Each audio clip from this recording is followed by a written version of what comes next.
शर्म नहीं आई तुझे? एक लड़की होके दूसरी लड़की के साथ ऐसा करते हुए? तेरी माँ को बताऊं तेरी इस हरकत के बारे में? मुझसे गलती हो गई, प्लीज मेरी आई को कुछ मत बोलना। ये तुम ही हो ना? हाँ? वो सर मैं फ्लैट पे ये देखने गया था कि दरवाजा ठीक से लॉक है कि नहीं लॉक है। दरवाजा? जी। मोरे। सर मैं ठीक तो कह रहा हूँ सर। अरे मोरे मैंने तुमको रिटेल का भाव पूछा, तुम तो होलसेल में शुरू हो गए। हाँ प्रवीण बोलो, मार खाओगे, मिर्ची खाओगे या सच बोलोगे? सर वो 4 महीने पहले मैं एक फाइल ढूंढने गया था जल विहार वाले फ्लैट पर। वहां जाकर मैंने देखा। कौन है तू? ये तो हम आपसे पूछ रहे हैं, आप कौन है? अरे ये घर है मेरा, इस घर का मालिक हूं मैं। तू अंदर कैसी आई? कर क्या रही है तू यहाँ पर? वो हम काजल यादव है, बिरजू यादव की बेटी। चंपक सेठ से हमारे बाबा ने पैसे लिए थे तो वो चुका नहीं पाए, इसीलिए हमको गिरवी रख दिया उन्होंने। हमारे पापा जल्दी आएंगे और हमको छुड़ा के ले जाएंगे। पागल तू रो क्यों रही है? रोना बंद कर। मैं ना बाबा से बात करूंगा। मैं बाबा से बात करूंगा। ये कोई बात होती कि पैसे के बदले में लड़की को लेकर आ गए? मैं बाबा से बात। तुझे जो चाहिए था वो सब कुछ तुझे मिल रहा था तो उसको मार क्यों दिया? सर मैंने काजल को नहीं मारा सर मैं कसम खाकर कहता हूं मैंने उसका खून नहीं किया। करड़े, इसका सीमेंट सैंपल टेस्टिंग के लिए भेज दो। काजल के कपड़ों पर जो सीमेंट मिला उससे मैच करके देखो। लेके जाओ इसको। सर चल। और सुने प्रवीण, तेरा टेस्ट नेगेटिव भी आया ना तो रेप केस के चार्ज में तो अंदर कर ही दूंगा तेरे को मैं। मेरी बात सुन। चल रहे मेरी बात तो सुनिए आप। अरे सर आकाश ने अभी पूजा को कॉल किया था, हमने उसकी लोकेशन ट्रेस कर ली है। कहाँ पे? न्यू पनवेल में।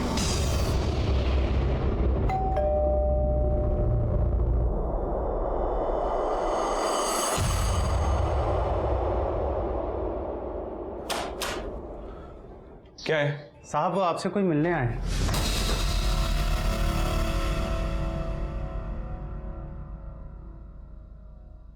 काजल पर कितनी बार रेप किया तूने? 2 बार सर। एक बार पूजा के साथ,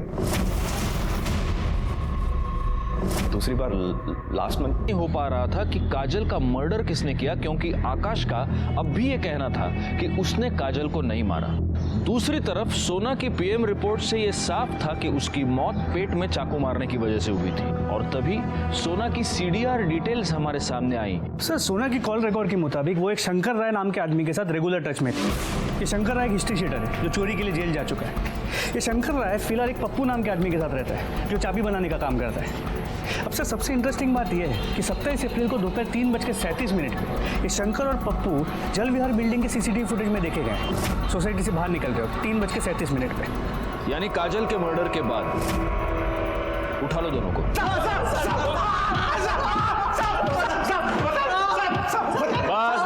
बस मोरे, बस। हाँ बोलो, 27 तारीख को दोपहर 2 से 4 के बीच जल विहार बिल्डिंग में क्या करने गए थे?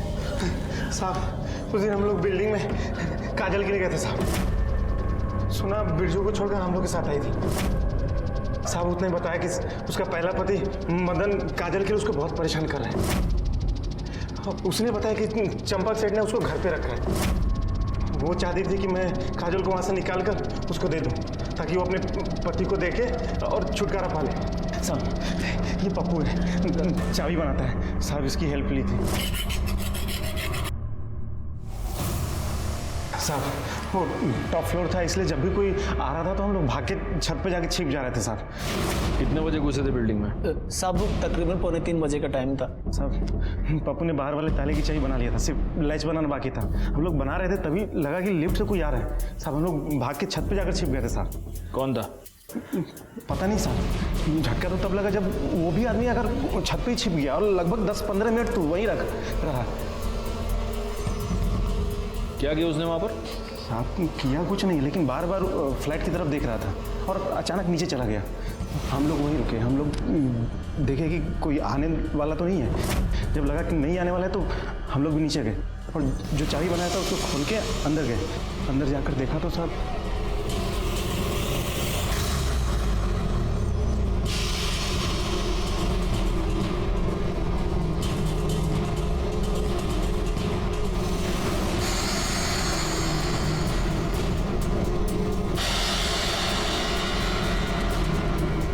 ये तो मरी हुई है। यार देख, ये कोई बड़ा लोचा लगता है। इससे पहले कोई हमें देख ले, यहाँ से निकल लेते हैं। उस आदमी को पहचान सकते हो? स्केच बनवा सकते हो उसका? हाँ साहब। सर, जिस दिन काजल का मर्डर हुआ था उस दिन सोना यादव और मदन का मोबाइल लोकेशन बिरजू के घर का दिखा है। और एक बात सर, सोना का मोबाइल भी वही लोकेशन पे बंद हुआ था। मोरे, इस बिरजू को उठा लो। हो सर। और इन दोनों को स्केच आर्टिस्ट के सामने बिठा दो। पता तो चले ये दूसरा आदमी है कौन।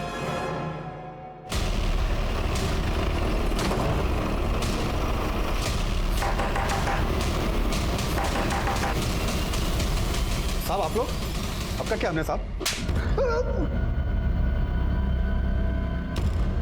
सोना को कोई भी हमारी बात का यकीन नहीं करेगा कि हमने सोना को नहीं मारा साहब। इसीलिए सोना को ठिकाने लगाने का ठान लिया हम साहब। चाकू साफ किया, सोना का मोबाइल स्विच ऑफ किया और लाश को कंस्ट्रक्शन साइट के पास जाकर दफना दिया साहब। और हमने अपने कपड़े भी जला दिए और दूर चाकू और मोबाइल फेंक दिया साहब। तो जब ये मदन पकड़ा जाएगा तब पता चल ही जाएगा कि तू सच बोल रहा है या नहीं।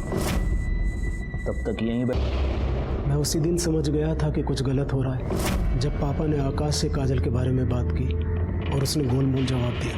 इसलिए मैंने उससे अकेले में पूछा तो उसने बताया कि उसी ने काजल का रेप किया। लेकिन उसने मेरी कसम खाई थी कि वो दोबारा ये सब कुछ नहीं करेगा। इसलिए मैंने ये बात किसी को नहीं बताई, लेकिन मैंने उस पर नज़र रखनी शुरू कर दी। आखिरकार वही हुआ जिसका डर था।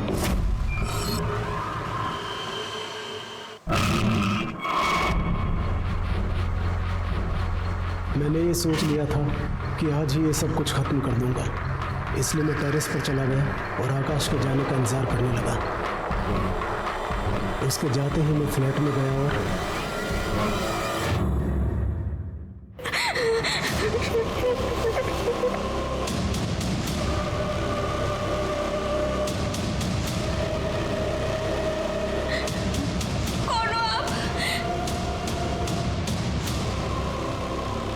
चले जाओ यहाँ से, चले जाओ।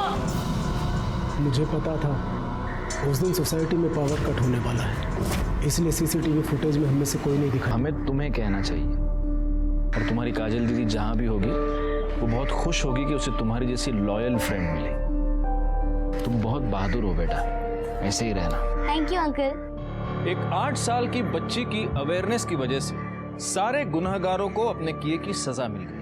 मदन को सोना के कत्ल के जुर्म में, प्रवीण और आकाश को काजल पर रेप करने के जुर्म में और नितिन को काजल का खून करने के जुर्म में सजा हुई। काजल के पिता बिरजू को पुलिस को गुमराह करने के और सबूत मिटाने के जुर्म में सजा हुई। और काजल की मां सोना अपने ही स्वार्थ का शिकार बन गई। ये सारे लोग अपने किए की सजा भुगत रहे थे। बस एक मासूम काजल थी जो इन वाहियात स्वार्थी लोगों की वजह से अपनी जान गंवा बैठी।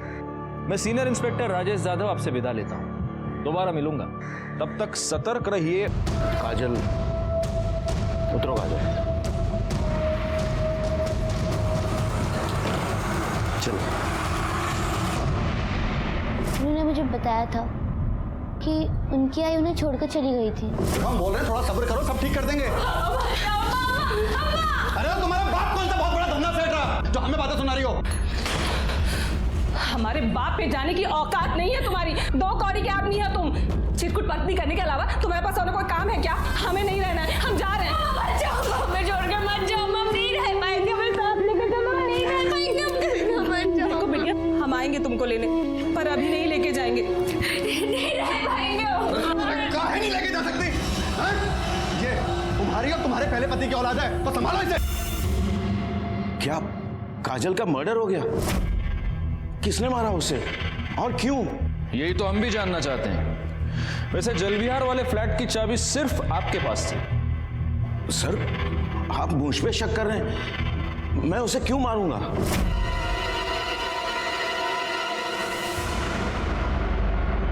वाह बिरजू, बिना पैसे दिए ही जा रहा है। चप्पल सेठ आप? अरे काहे का सेठ?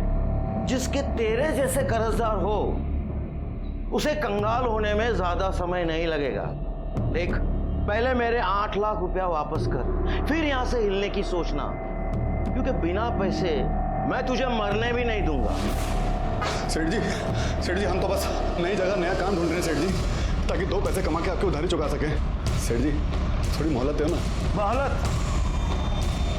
अरे बहुत दे दी मोहलत और बहुत कर लिया विश्वास। देख, अब या तो तू मेरे पैसे वापस दे दे या कोई गारंटी। तो पहले से ही सब कुछ गिरवी रख चुके हैं सेठ जी, हमारे पास कुछ नहीं है सेठ जी। वो तू देख ले, पर आज मैं यहां से हिलने वाला नहीं।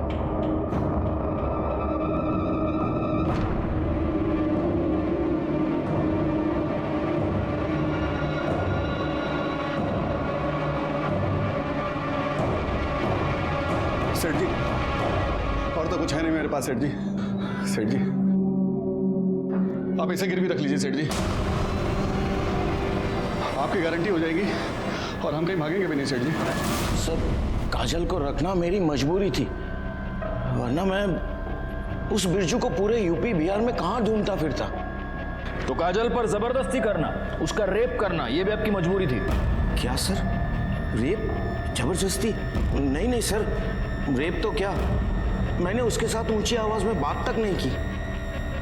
करड़े सर, इनका सीमेंट सैंपल टेस्टिंग के लिए भेज दो और काजल के कपड़ों पर जो सीमेंट मिला उसे मैच करके देखो और इनसे उस बिरजू का मोबाइल नंबर ले लो।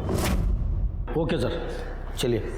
सर एक बात समझ में नहीं है, जिस तरह इस चंपक ने काजल को भागने से पहले रखा था, वो आराम से सोसाइटी में नीचे जा सकती थी। इनफैक्ट रिया के साथ खेलती भी थी। मतलब चंपक ने उसे पूरी तरह बंधक बना के नहीं रखा था। ये बात तो मेरे भी समझ में नहीं आ रही है, वो वहां पर मजबूरी के मारे रह रही थी या डर के मारे?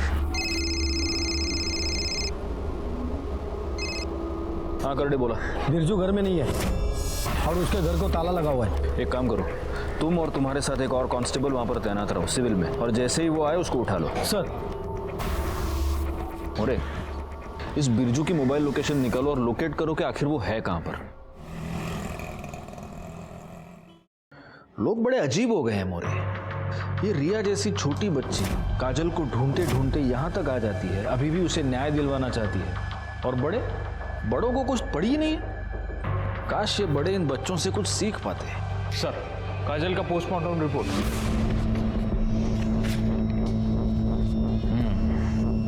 मौत का समय दोपहर को 2:30 से 3 के बीच। मौत गला दबाने की वजह से हुई है और मौत से ठीक पहले उस पर रेप किया गया है। वो तो उसकी कपड़ों की हालत से क्लियर था सर। एक और बात है मोरे, जब काजल की मौत हुई तब वो 2 महीने की प्रेग्नेंट थी।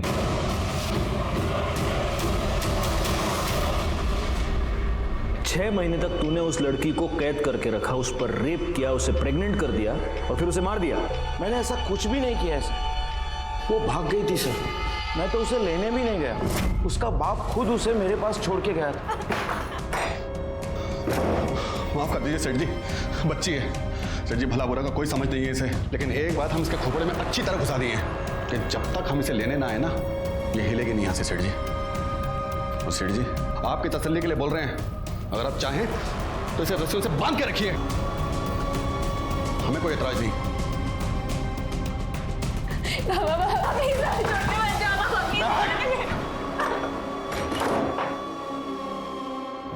सर काजल के कपड़ों पे मिले सीमेंट स्टेन्स इसके सीमेंट से मैच नहीं करते।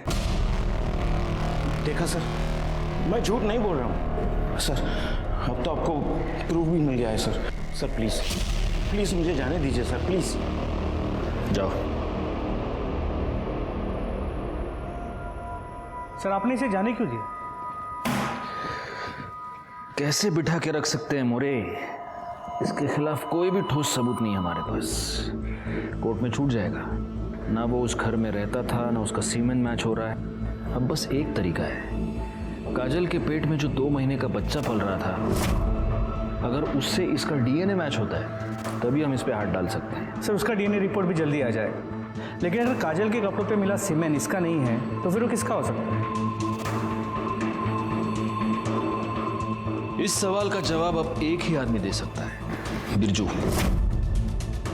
जो आदमी पैसे के लिए अपनी बच्ची को गिरवी रख सकता है वो कुछ भी कर सकता है।